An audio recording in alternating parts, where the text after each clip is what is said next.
The gentlelady's time has expired. The gentleman from Texas, Mr. Paul. Thank you, Mr. Chairman. Welcome, Chairman Greenspan.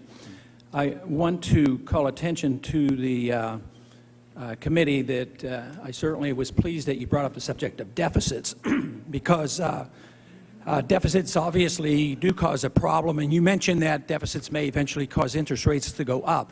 But I also would like to suggest that deficits alone are not the problem, because whether you borrow the money or tax the money out of the economy, it still puts pressure on the capital markets. So deficits alone are not the problem. It's big government, it's big spending, and the amount we spend here that really counts.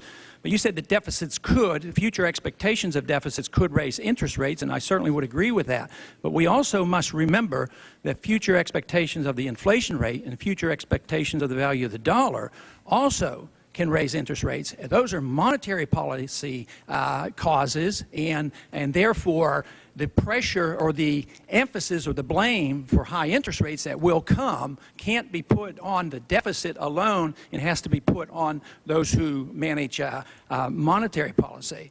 Also, you warned on page 7 that the printing presses won't run indefinitely. You used the word indefinitely, and that's good, because if they do run this fast indefinitely, we all know what will and can happen.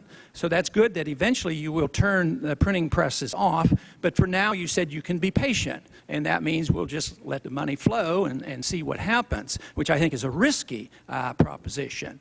But you mentioned the condition of protectionism. You worry about protectionism, which I think is characteristic in all societies that destroy their currencies, and especially when you have fluctuating fiat currencies, people yield to the temptations of protectionism. But once again, there are different ways of bringing about protectionism. There are the tariffs, but there's also the competitive devaluations in the exchange rate of the dollar, which is a reflection of monetary policy. But my question is related a little bit to the wording of indefinitely and being patient, because they're arbitrary, they're subjective.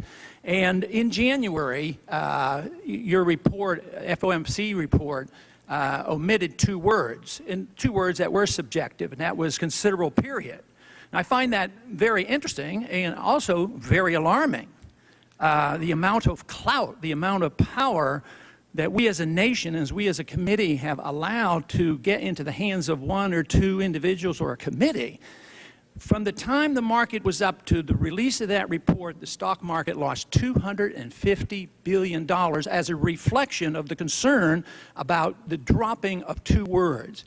Friedrich Hayek was fond of saying that the managed economy was in danger because it was based on a pretense of knowledge that certain things the economic planners don't know.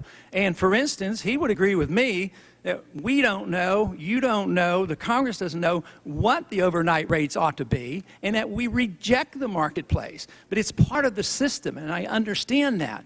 But doesn't it ever occur to you that maybe there's too much power in the hands of those who control monetary policy, the power to create the financial bubbles, the power to maybe bring the bubble about, the power to change the value of the stock market within minutes?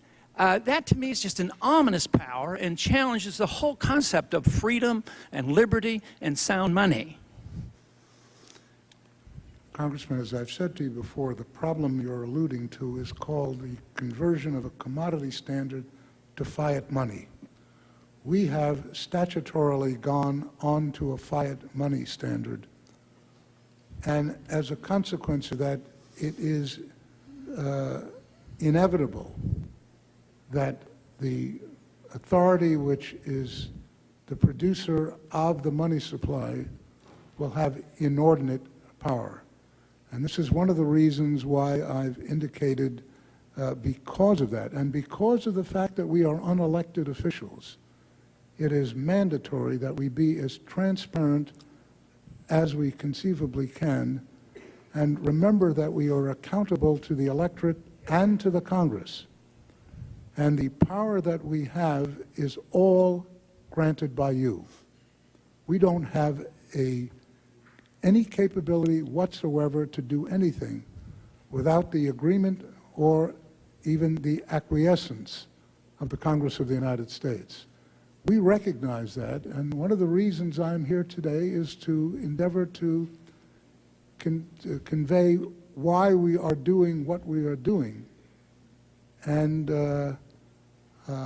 I will continue to do that, and I'm sure that all of my colleagues are fully aware of the responsibility that the Congress has given us, and I trust that we adhere to principles of the Constitution of the United States more so than one would ordinarily do. And Gentleman's time has I expired. agree with you. The responsibility is here in the Congress. Gentleman's time has expired. The gentleman from North Carolina.